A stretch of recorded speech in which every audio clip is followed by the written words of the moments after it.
Iya. Gini, Pak. Halaman 33. Iya, dari halaman 33. Mau kopi nggak? Hah? 33. Nah, aku bikin ini. Nomor 2 ya. Kondisi seorang murid ya saat menemui guru.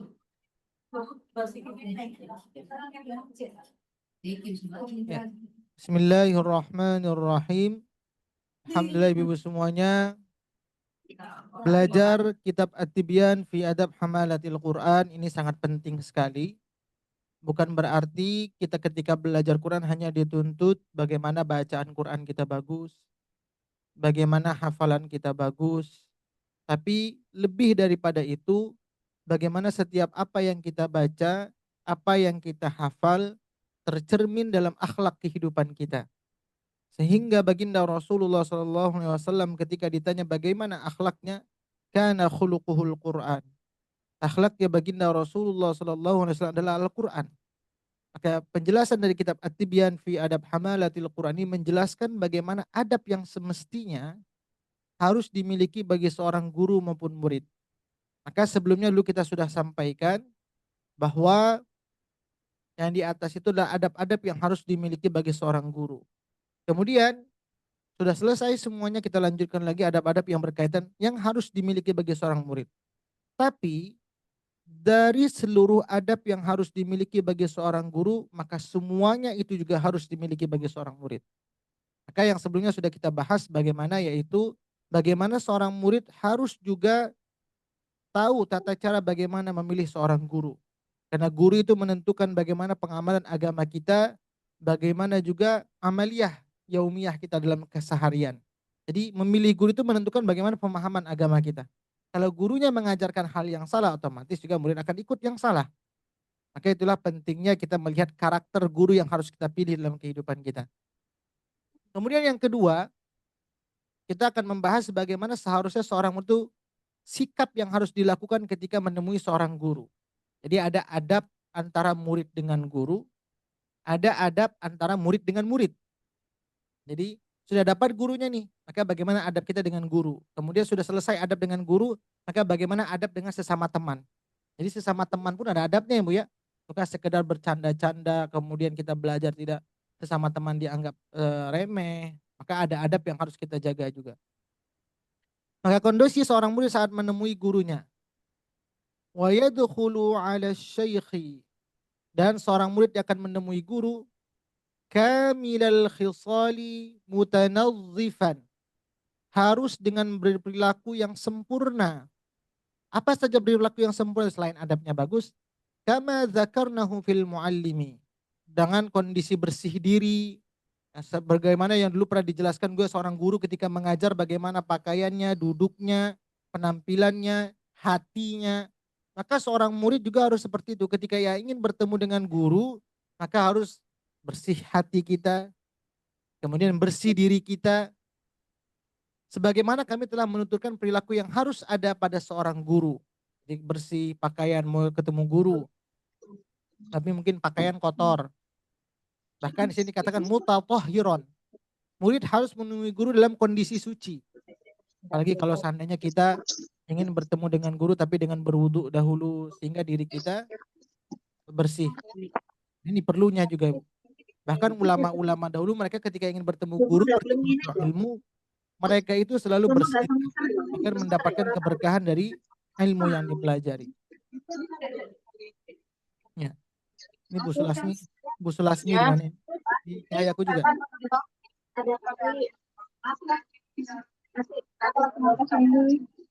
Kemudian bagaimana akhlak kita juga ketika menemui guru? As-siwak, harus menggunakan siwak atau sikat gigi.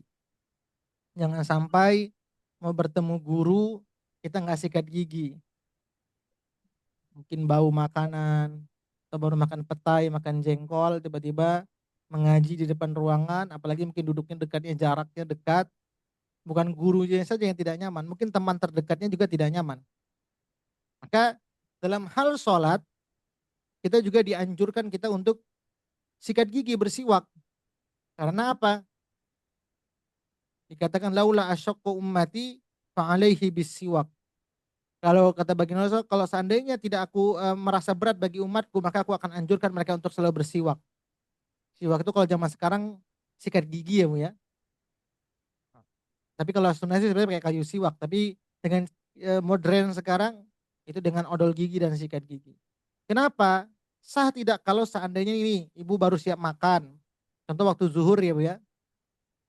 Jam makan siang, makan dulu baru sholat. Tiba-tiba belum sikat gigi atau ketika berwudu giginya nggak bersih. Ada makanan yang menempel di mulut kita. Tiba-tiba ketika kita sholat lidah kita begini, ambil makanan yang nempel kah, nasi kah atau tulang kah. Kemudian tiba-tiba terambil. Terambil kemudian itu gimana solusinya kalau terambil? Ditelan kah atau dibuang kah atau gimana? Udah.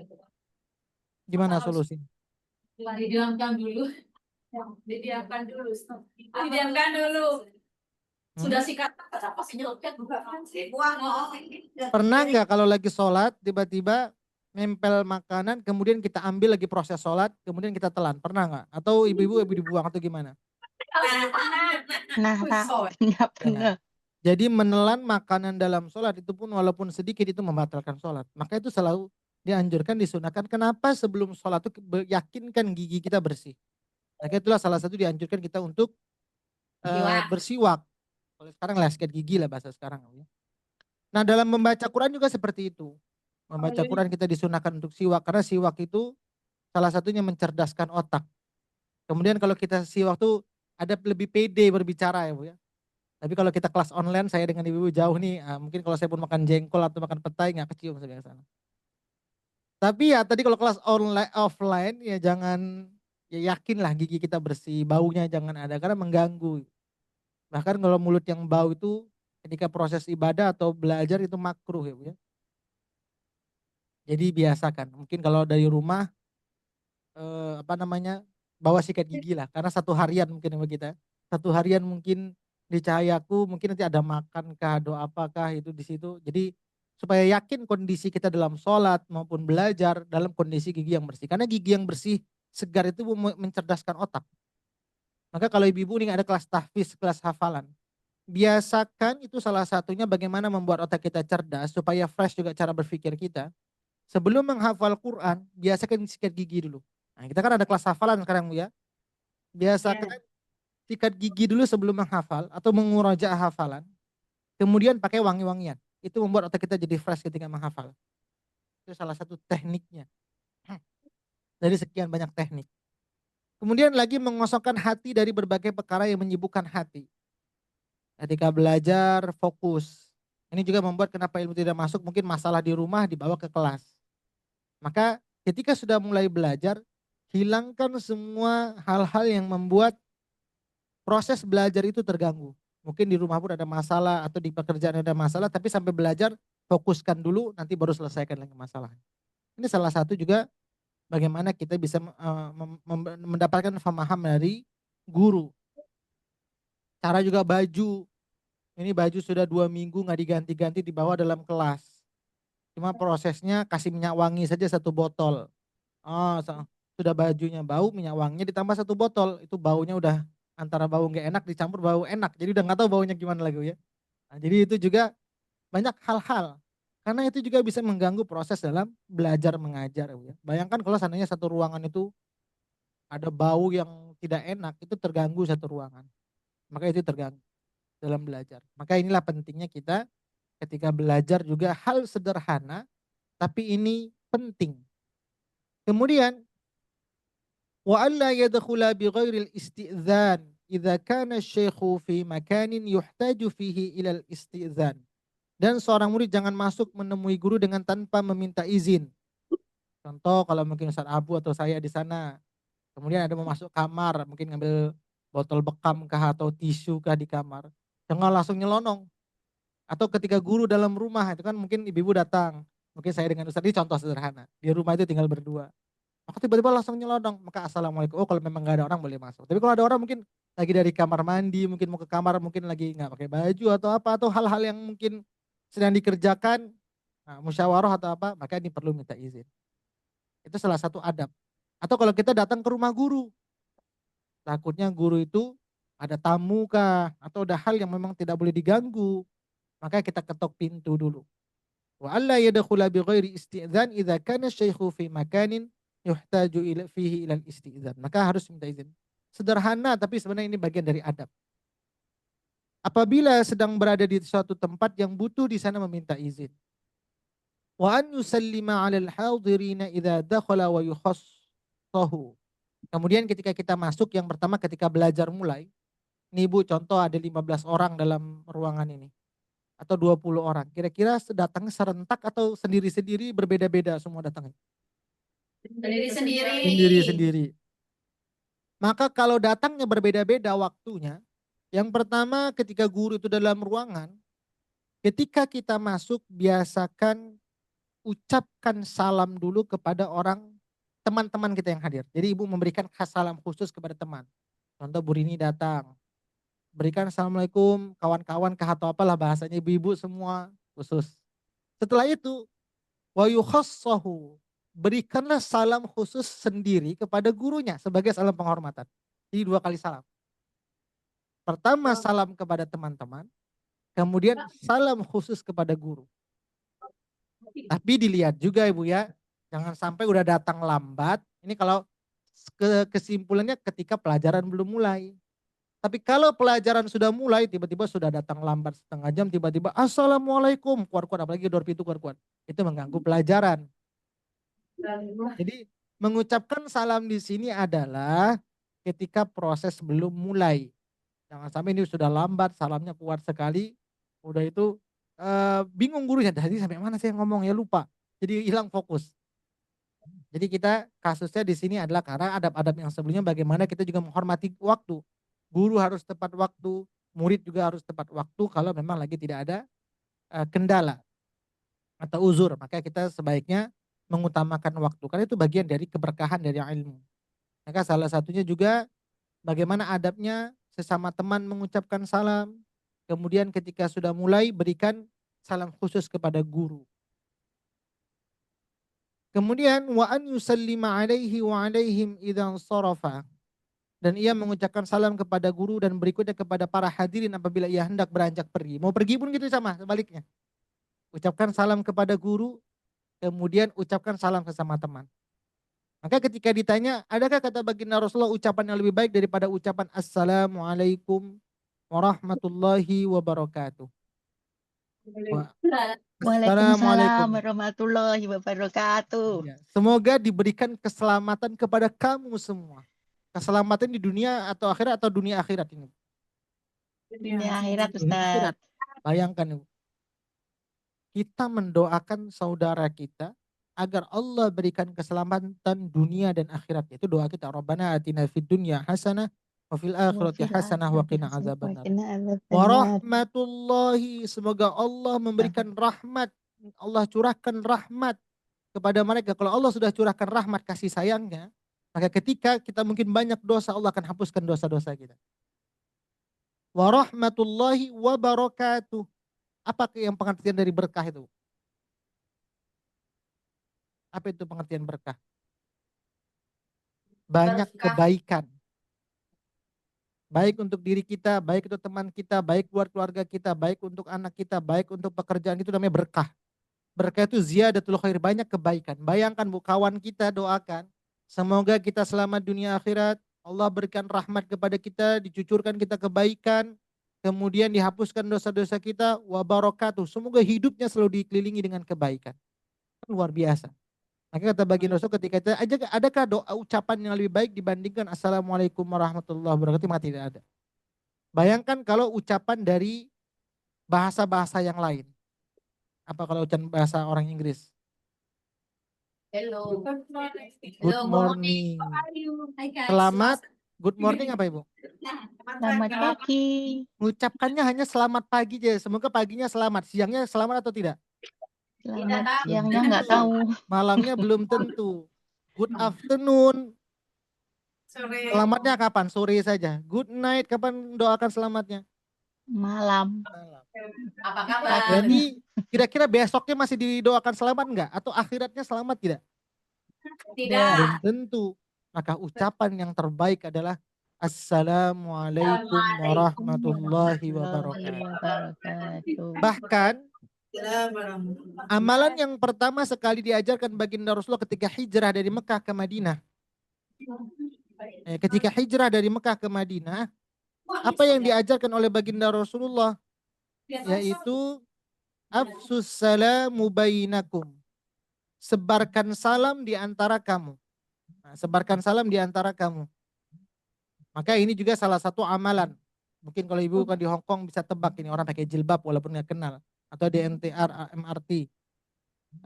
Assalamualaikum warahmatullahi wabarakatuh contohnya. Maka ini menjadi amalan. Mungkin itu salah satu bagaimana nanti Hong Kong itu bisa menjadi negara yang luar biasa seperti Madinah. Jadi amalan ibu-ibu kalau ketemu di jalan atau di Victoria itu bisa mengucapkan Assalamualaikum warahmatullahi wabarakatuh. Atau di MRT mengucapkan Assalamualaikum warahmatullahi wabarakatuh. Nah, jadi kita bisa seperti itu. Atau biasa nggak ibu mengucapkan di Hong Kong sana? Ketemu kawan yang nggak kenal. Kadang-kadang Tat. Kadang-kadang. Biasa kalau zaman sekarang ya bu beda zaman seperti zaman dulu ya bu ya. Zaman sekarang contoh ya nggak mesti di Hong Kong, di mana-mana semuanya. Ketika di MRT kita duduk aja udah kayak nggak kenal ya, handphone dari mulai duduk sampai kita pisah. Bahkan mungkin kita walaupun kita pergi bareng-bareng nih contohnya mungkin ya seperti kita Cahayaku pergi bareng-bareng ada acara kemana ya di MRT mungkin kita udah gak ngomongan lagi, sibuk dengan dunia masing-masing. Padahal salah satunya kita bisa dengan ngobrol, tanya kabar. Maka perlu diawali dari pembicaraan tersebut Assalamualaikum. Karena kita nggak tahu bu, ketika kita menjalin silaturahim, kita mendoakan orang di situ. Contoh lagi cerita-cerita. Oh di mana tinggal sekarang? Di sini. Sudah ada kerjaan? Oh lagi cari kerjaan. Tiba-tiba, oh saya ada kenal nih. Walaupun mungkin sebelumnya tidak pernah kenal, tapi tiba-tiba langsung ada saran. Maka itulah yang namanya silaturahim itu bisa memanjangkan umur dan membuka pintu-pintu rizki. Kita nggak tahu mungkin jangan jalan seperti itu. Allah panjangkan rizki kita, Allah perluas rizki kita. Maka ketika ditanya amalan yang terbaik adalah afsus salamu bainakum. Maka sekarang mungkin ibu-ibu boleh jadikan suatu amalan ketika di Hong Kong sana. Ketika bertemu dengan siapapun, lihat juga ibu mungkin ini oh, kayaknya orang pakai jilbab walaupun nggak kenal. Kan di sana banyak orang pakai jilbab ya bu ya kalau lagi liburan gini. Walaupun nggak kenal, assalamualaikum ibu. Apa kalau sana mbak ya bahasa Jawanya mbak. Gimana sih panggilannya? Iya, ibu atau apalah kakak atau siapa mungkin ibu di MRT gimana kak atau ya, assalamualaikum. Walaupun nggak kenal, akhirnya ngobrol di MRT. Akhirnya mungkin tukar-tukaran handphone atau gimana jadi saudara. Oh rupanya tetangga kampung. Nanti kalau balik kampung bisa saling berkunjung. Nah, jadi kan kita nggak tahu ya bu ya. Balik kampung mungkin buka bisnis bareng karena tetanggaan, kita nggak tahu. Ya, jadi itu salah satu biasakan kita. Karena orang melihat adab ya bu ya. Kan bisa, oh orang ini Masya Allah ramah sekali, dia peduli. Kita ucapkan Assalamualaikum. Tapi kalau begitu duduk sudah dari mulai duduk sampai bubar itu handphone semua tanpa ada pembicaraan sama sekali. Nah, ini yang hilang zaman sekarang. Atau naik bus juga bu ya. Mungkin sama-sama duduk sebelahan kan kursinya biasa dua baris ya bu ya. Dua gandeng. Kalau di sana saya lihat dua gandeng. Sebelahan mungkin ya sama-sama kita tahu dia pakai jilbab. Tapi ya udah sebelah sibuk handphone, sebelah sibuk. Saya bayangkan betapa nikmatnya kalau sama-sama saling berbicara sampai ke tujuannya sampai. Akhirnya jadi berkesan perjalanan kita. Kama ja'a fil hadis, falaysatil ula ahaqqa minas tsaniyah. Sebagaimana telah datang keterangan dalam hadis Nabi bersabda, maka bukakanlah salam yang pertama itu lebih patut dibandingkan salam yang kedua. Jadi orang yang pertama sekali mengucapkan salam itu adalah yang terbaik, lebih utama. Kenapa? Karena pasti dia lebih ikhlas. Tanpa sadar kita mendoakan saudara kita. Kan berat ya Bu ya mendoakan saudara kita. Saya ketemu Bu Ami, contoh saya nggak kenal Bu Ami tiba-tiba di sana. Saya lihat Bu Ami pakai hijab. Assalamualaikum Ibu. Oh berarti kan saya punya niat mendoakan Bu Ami. Waalaikumsalam Ustaz. Nah, jadi seperti itu Bu ya. Dan itu sebenarnya orang ketika dia sudah mengucapkan Assalamualaikum dia punya kasih sayang. Mau doakan semoga temannya itu saudara selamat dunia akhirat. Allah sayang kepadanya. Kemudian semoga setiap kehidupannya Allah berikan kebaikan. Kan kita nggak pingin kawan saudara kita hidup susah. Kan ada orang SMS. Susah melihat orang senang, senang melihat orang susah. Kalau kita mengucapkan assalamualaikum berarti kan kita senang. Wah, ibu ini sehat, ibu ini kerjanya baik, ibadahnya lancar, rizkinya banyak, uangnya banyak, anak soleh dan soleha, suami baik, kan senang gitu. Jadi itu salah satunya dengan mengucapkan salam. Maka yakinlah, setiap kebaikan yang kita kerjakan itu akan pulangnya kembali kepada kita. Amin. Jadi kalau ibu Amin. ingin jahat sama orang, sebenarnya kejahatan itu bukan untuk orang tersebut, itu akan kembali kepada diri kita. Ya, Maka itulah kenapa kita harus selalu melakukan kebaikan. Ahsantum Ustaz. Iya, in ahsantum li anfusikum wa in asatum falaha. Nah, itu kita harus yakin Bu ya. Kalau ibu buat baik, jangan bayangkan sayalah yang memberikan keselamatan buat ibu semua. Tidak, itu karena saya tuh. Bu Sulasmi bisa seperti, kalau nggak karena saya mungkin nggak seperti Bu Sulasmi. Salah. Karena sesungguhnya setiap kebaikan sekecil apapun yang kita kerjakan kembali untuk kita.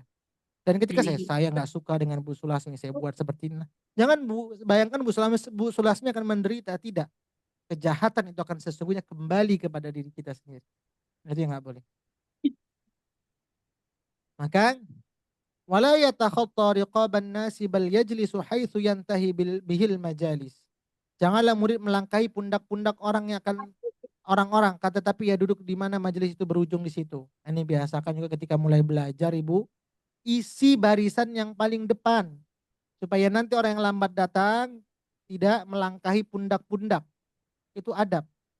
Contoh yang diisi semua di belakang pintu, di depan kosong. Akhirnya yang lambat itu melangkahi. Nah, itu nggak boleh. Ini juga sederhana tapi bagian dari adab ya Bu ya.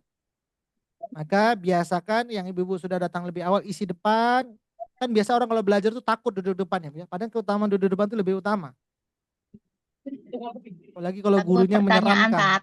Nah, ya silakan Bu Ami, apa Ibu? Takut pertanyaan. Oh, takut pertanyaan ya. Atau lagi gurunya menyeramkan. Ah, ini takut duduk dekat-dekat nanti saya kena rotan kah, saya terus yang ditanyai, akhirnya mundur ke belakang supaya nggak terlihat wajah guru. Nah, itu juga secara adab isi yang depan dulu. Ini juga yang harus kita perhatikan ya Bu ya. Atau mungkin lagi kita biasa belajar di gedung yang biasa sewa untuk belajar itu, kan dia gedungnya memanjang ke belakang. Jangan belakang lu diisi, isi sop yang depan dulu, baru nanti belakang-belakangnya sehingga tidak melewati pundak-pundak orang. Itu secara adab tidak baik. Kemudian, jadi orang yang lambat pun langsung tinggal isi tambah mundur ke belakang. Illa ayyadzana lahu syaikhu fit taqaddumi aw ya'lama min halihim ithara dzalik. Kecuali kalau guru memberikan izin kepadanya untuk maju ke depan. Kecuali nih, saya lihat yang di belakang Bu, yang di belakang silakan maju. Tolong jelaskan ini. Akhirnya karena sempit sekali, ini contoh dalam satu ruangan yang mungkin ruangannya seharusnya cukup untuk 100 orang, diisi 150 orang. Itu pasti sudah desak-desakan di dalam. Sehingga yang belakang tiba-tiba disuruh maju ke depan, berarti otomatis akan dilangkahi pundaknya. Kalau guru memberikan izin karena ada keperluan darurat untuk menjelaskan sesuatu, maka itu diperbolehkan. Kalau memang kondisinya seperti itu. Kalau guru memberikan izin untuk maju ke depan, maka dibolehkan melakukan pundak. Karena memang kondisi tidak memungkinkan. Maka sebelumnya yang sudah kita bahas, sebaik-baik majelis itu adalah majelis yang sangat luas. Wala yuqimu ahadan min mawdi'ihi, dan jangan ia menyuruh berdiri seorang pun dari tempatnya. Jangan suka, ini tempat saya. Geser. Sudah datang lambat, tempat itu mau dikuasai. Lain mungkin seperti dengan anak SD, anak TK ya Bu ya. Kita memang harus kondisikan itu tempat duduk dia supaya nggak berantem. Tapi kalau yang kita sudah dewasa, siapa yang dulu di depan, maka isi yang di depan. Tapi kalau anak SD itu TK, kalau seperti itu nanti dia berebut-berebut kursinya. Ini kursi saya kemarin, ini meja saya kemarin, nggak mau. Tapi yang sebaiknya adalah isi di depan dulu. Atau yang sudah duduk depan jangan kita geser, udah kita datang lambat, nggak tahu diri kita ngusir orang, itu nggak boleh. Fa'in asarahu ghairuhu lam yaqbal yuqtada'an bibni Umar radhiyallahu anhuma. Lalu jika orang lain memprioritaskan si murid untuk duduk, maka jangan ia menerima karena meneladani sikap Sayyidina Umar radhiyallahu anhuma, illa ayyakuna fi taqaddumihi maslahatun lil hadirina au amarahu syaikhu bidzalika. Kecuali kalau dengan mengedepankan diri menerima prioritas. Ada orang yang memang harus diberikan prioritas ya Bu ya. Atau nih kakinya sakit, sakit lutut mungkin ya, harus duduk di atas nggak apa-apa. Harus prioritas karena kusuk duduk yang di depan itu apa namanya ya, dalam LRT pun ada priority ya. Mungkin yang mungkin hamil kah atau sudah cedera kaki atau apa semua yang apanya, duduk prioritas lah intinya. Sudah tua, kaki lutut sudah sakit-sakit, nah itu bolehlah diberikan prioritas. Ada suatu prioritas orang-orang yang atau guru menyuruh untuk hal itu. Wala yajlisu fi wastil haliqati illa li darurah. Contoh kalau seandainya majelisnya itu lingkaran, jangan duduk di tengah kalau nggak darurat. Kecuali kalau darurat boleh duduk di tengah. Kemudian wala yajlisu baina sahibaini biiznihima. Jangan duduk di antara dua orang kawan yang sudah duduk duluan kecuali dengan izin orang kedua itu. Jadi sudah tadi duduk yang duluan kemudian kita geser. Bahkan dulu saya sampaikan juga jangan duduk kaki kita mungkin sepegal-pegalnya, bukan pegal, kesemutan. Nah ya, kesemutan. Jangan selonjorkan kaki kita ke muka teman kita atau ke muka guru kita. Kalaupun namanya pegal-pegal kaki kesemutan, yang mau selonjor jangan arahkan ke muka orang lain. Cari caranya sendiri gimana, arah ke dinding kah, arah ke dapur kah atau gimana. Nah seperti itu ya. Atau ganti posisi duduknya gimana itu. Lebar sila boleh. Intinya jangan berselonjor, arahkan kaki kita, ya namanya pegel-pegel duduk berjam-jam itu biasa. Saya pun kadang kalau kelamaan duduk juga pegel-pegel, tapi mungkin kita harus tahu bagaimana mengatur posisi kaki kita, jangan sampai ke muka orang lain, apalagi ke muka guru. SD sadar diri ya Ustaz. SD sadar diri. Apalagi mungkin contoh nih, udah selonjor pakai kaos kakinya nggak dicuci sebulan, yang di depannya bisa pingsan gitu. Pingsan langsung itu saya di ruangan. Atau tadi sudah hari hujan, tiba-tiba sepatunya basah. Nah, pasti kan lembab itu bau kaki Ibu ya, nggak cuci kaki dulu sebelum masuk, diarahkan selonjor ke muka orang lain. Ini kan bahaya Ibu ya. Itu juga juga banyak hal yang harus kita jaga. Saya juga nggak dapat kebayang Ustaz. Jadi itu sebenarnya hal-hal sepele jangan sampai mengganggu proses belajar. Fa in fasahalahu qa'ada wa dhamma nafsahu. Lalu jika kedua orang itu memberikan tempat kepadanya maka ya boleh. Tapi kalau dipersilakan, yaudah silakan Bu, silakan saya duduk di depan. Atau guru mempersilakan, kita sudah lambat tiba-tiba disuruh ke depan, nggak masalah. Kalau itu memang ada izin kita untuk ke depan. Nah, silakan sampai sini ada pertanyaan dulu sebelum kita lanjutkan yang nomor 3.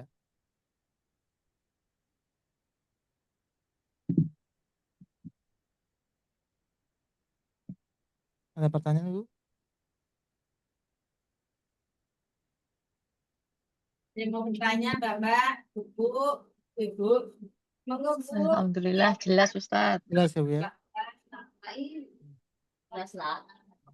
Maaf Ustaz, mau tanya Ustaz. Iya Bu. Iya masalah salam kan tadi Ustaz. Masalah salam tadi kalau seumpama ini kalau talaki sama Ustadz malam itu kalau kita setoran terus itu adabnya bagusnya pakai salam apa tidak? Ya, yang pertama lihat keadaan. Sebaiknya memang ditanya pakai salam. Tapi kalau keadaannya tidak memungkinkan, kalau contoh ada 100 orang, waktunya hanya mepet, maka kita bisa sepakati. Cukup salamnya ketika di awal mulai saja. Tapi kalau mungkin waktu kita belajar 1 harian contohnya, maka waktu yang panjang lebih baiknya pakai salam. Lihat keadaan. Takutnya dengan kita mengucapkan salam yang lain pada tidak sempat baca. Maka tadi lihat keadaan. Kalau ditanya sebaiknya tetap yang mengucapkan salam. Tapi kembali dengan keadaan waktu seperti itu. Iya Ustadz. Kadang-kadang kita itu kalau nggak salam itu gimana gitu Ustadz. Iya. Tapi tadi Bu ya, kalau jumlahnya 50 orang, 30 orang, waktunya mungkin cuma 1 jam, Maka Iya, kita melihat keadaan. Tapi kalau ditanya yang mana yang baik, pasti ya tetap pakai salam. Salam. Ya. Oh, iya Ustaz. Jadi kalau mungkin waktunya panjang sampai 3 jam 4 jam ya nggak apa-apa. Ya salam. Iya Ustaz. Terima kasih Ya Ustaz. sama-sama Bu. Ya. Kemudian bagaimana adab tata krama sesama teman? Tadi kan teman murid dengan guru, sekarang murid dengan murid. وينبغي أيضا أن يتأدب مع رفقته وحاضر المجلس الشيخ. Dan sepatutnya juga seorang murid harus bertata krama sesama teman-temannya yang hadir di majelis guru tersebut. Jangan sampai ketika guru jelaskan murid menggosip di belakang. Jangan sampai ketika menjelaskan murid buat acara sendiri di belakang karena guru nggak ada yang dengar. Akhirnya ini terganggu dalam proses belajar. Jadi ada yang harus dijaga juga. Fa inna dzalika ta'addabun ma'asy-syaikhi wa siyanatun li majlisihi. Karena sesungguhnya hal itu sebagai tata krama terhadap guru dan berbagai penjagaan bagi kemuliaan majelis tersebut. Jadi dengan kita tertib seorang murid ketika di kelas itu juga bagian ada kepada guru. Bukan sekedar kita kepada guru saja, tertibnya kita sesama teman itu juga ada kepada guru. Dan atas menjadi penjagaan agar keberlangsungan atau kelancaran majelis tersebut. Coba bayangkan ketika saya lagi jelaskan ada yang mungkin ibu lagi berantem di belakang. Suaranya kuat-kuatan jerit-jeritan kan terganggu. Akhirnya menyelesaikan permasalahan ibu belajar nggak jadi. Nah, itu juga nggak boleh seperti itu. Kemudian wa yaq'uda baina yaday asy-syaikhi qi'adatal muta'allimina la qi'adatal mu'allimina. Dan ia duduk di hadapan guru dengan gaya duduk murid dan jangan ia duduk dengan gaya duduk para guru. Mungkin ketika kita berhadapan dengan guru kita mungkin ya ada adab tunduk atau gimana. Adab lebih memuliakan guru lagi ketika kita duduk. Wala yarfa'a sautahu raf'an balighan min ghairi hajah. Jangan tiba-tiba mengeraskan suara tanpa ada keperluan. Tiba-tiba lagi jelaskan memanggil temannya menjerit kuat-kuat itu nggak boleh. Atau dulu saya sampaikan ketika berada di majelis itu juga kita nggak boleh bisik-bisik ya Bu ya. Atau pakai bahasa isyarat itu nggak boleh. Ketika kita bertiga saja nggak boleh. Bertiga kemudian 2 ngobrol pakai bahasa isyarat main mata terus kemudian ya pakai tangan kah atau bisik-bisik itu nggak boleh. Di majelis ilmu juga nggak boleh. Ada hal-hal yang kita boleh berbisik-bisik itu dalam 3 keadaan dulu saya sampaikan itu dalam surah An-Nisa. Yang pertama ketika mengajak orang lain berinfak itu kita boleh diam-diam. Ayo Bu Isna ini kita perlu bantuan untuk ibu ini gimana Bu Isna ini. Saya whatsappan atau bisik-bisik. Akhirnya Bu Isna ini dengan diam-diam juga ngajak kawan-kawannya supaya ibu yang dibantu juga nggak tahu kalau dia ingin dibantu, takutnya nanti dia segan malu kalau tahu orangnya Bu ya, sehingga kita berbisik-bisik itu boleh, tapi bisik-bisik menggibah nggak boleh Bu ya, itu bisik-bisik untuk bersedekah itu boleh. Yang kedua berbisik-bisik ngajak orang kebaikan, takut kalau diajak ramai-ramai dia malu. Ini ibu ini belum pakai hijab di depan orang ramai. Tapi kayaknya untuk menjaga ibunya supaya dia nggak malu Bu, lebih baik sepatutnya seperti ini di belakang. Itu lebih baik ketika ngajak kebaikan. Kemudian menyelesaikan orang yang berseteru. Contoh lagi ada ibu-ibu yang berantem. Nah biasanya orang ketika ada berantem itu bukan mendamaikan, malah membuat ricuh suasana. Jadi kompornya Bu ya. Jadi kita bisa pakai bahasa yang mungkin itu sebenarnya tidak benar, tapi kita bisa katakan, Bu tadi ibu ini sebenarnya sayang dengan ibu, dia kasih hadiah ke saya. Walaupun dengan uang kita sendiri belinya. Tapi saya pingin lihat contoh ibu-ibu ini damai, nggak pengen berantem. Kita mengada-ngada cerita itu boleh saja. Tapi bukan mengada-ngada cerita buat suasana semakin panas, tapi mengada-ngada cerita dengan supaya cepat damai permasalahan tersebut. Seperti itu. Maka dulu saya sampaikan ada kisah bagaimana akhlaknya baginda Rasul. Beliau tuh salah satu dalam hadis dikatakan kita boleh berbohong kepada pasangan dengan tujuan baik. Contoh mungkin masakan istri kurang enak kita bilang enak, makanannya asin sekali kita bilang sedap, mungkin kopinya pahit kita bilang manis, boleh saja. Atau sebaliknya seorang istri juga mungkin mengatakan mungkin di rumah sudah capek ngurusin rumah, ngurusin anak, tapi bilang alhamdulillah anak-anak baik, padahal di rumah sudah capek-capek kita ngurusin. Jadi saling menyenangkan itu baik.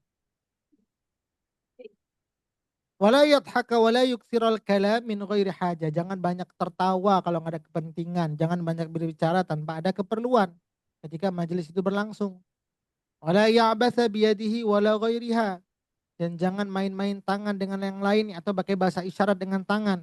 Begini-beginilah contohnya ketika kelas mulai, itu nggak boleh. Nah, jadi kalau seandainya sesama teman ada ngerti bahasa isyarat pakai tangan, itu nggak boleh ketika majelis sudah bermula.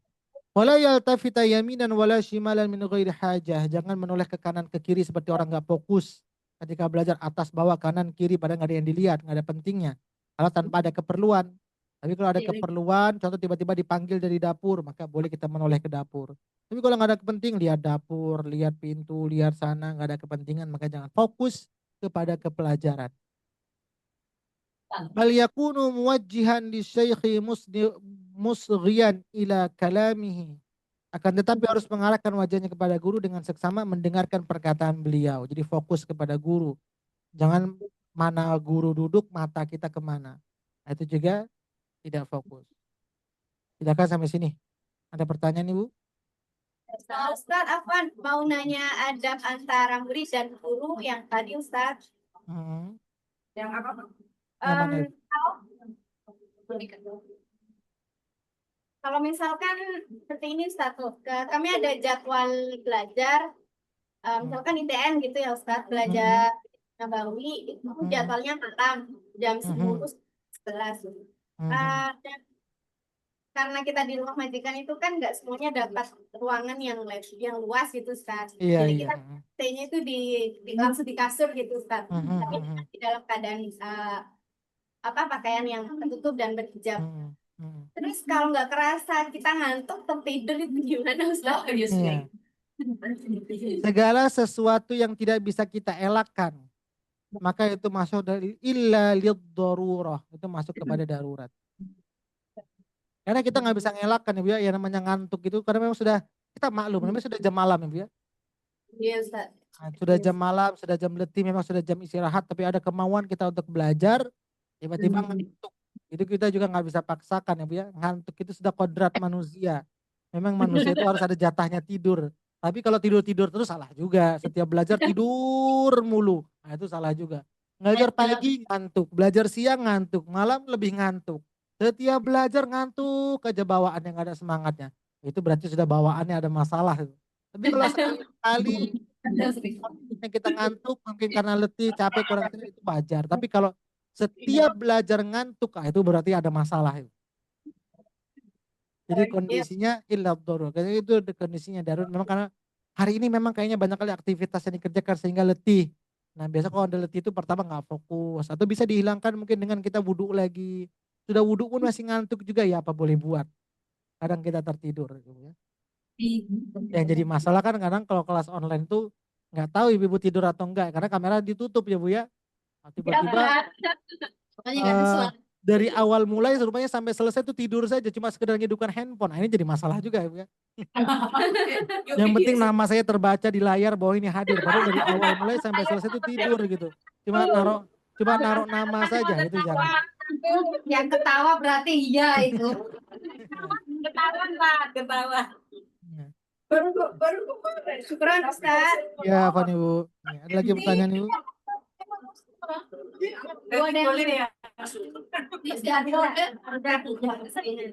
Sekali-kali boleh.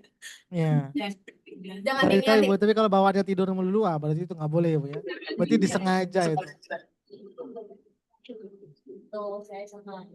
Nanti yang disalahin setan kalau Nah, ya. Setan jadi korban ya Bu ya, kasihan setannya jadinya. Biasa. kalau ngobrol nggak kantuk, kalau belajar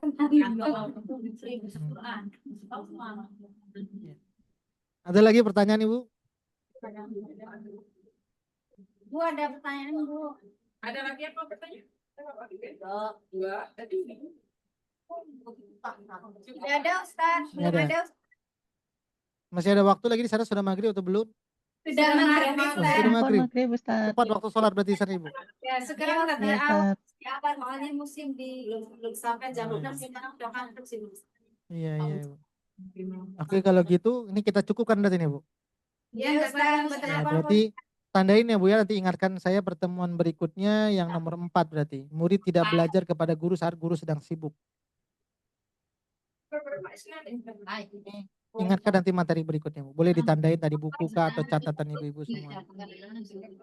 Atau ini karena yang bertanggung jawab Bu apa? Bu Septi. Bu Septi. Yang bertanggung jawab Bu Septi, nanti mungkin Bu Septi di undangannya boleh. Insya Allah pertemuan berikut Atibian dibuat yang nomor 4 gitu. Jadi Ya Ustaz. ada pertanyaan lagi Bu? Kalau tidak ada kita cukupkan. Kalau tidak ada, ini saja mungkin Ibu yang dapat saya sampaikan. Semoga yang sedikit ini bisa manfaat untuk kita semuanya. Kita tutup dengan doa. A'udzu billahi minasy syaithanir rajim. Bismillahirrahmanirrahim. Alhamdulillahi rabbil alamin. Hamdan yuwafi ni'amahu wa yukafi'u mazidah. Ya Rabbana lakal hamdu kama yanbaghi li jalali wajhikal karim wa 'azimi sultanik. Allahumma salli wa sallim ala sayyidina Muhammad. Allahumma rahamna bil Qur'an. Allahumma ij'alna min ahli al-Qur'an. Allahumma nawwir qulubana bil Qur'an wa zayyin akhlaqana bil Qur'an wa adkhilna al jannata bil Qur'an wa najjina minan nari bil Qur'an. Rabbana atina fid dunya hasanah wa fil akhirati hasanatan wa qina adzaban nar. وصلى الله على سيدنا محمد وعلى آله وصحبه وسلم. سبحان ربك رب العزة عما يصفون وسلام على المرسلين والحمد لله رب العالمين. Alhamdulillah semuanya, ini saja yang dapat saya sampaikan, lebih kurang mohon maaf. Assalamualaikum warahmatullahi wabarakatuh. Waalaikumsalam warahmatullahi wabarakatuh. Sehat selalu Ustaz.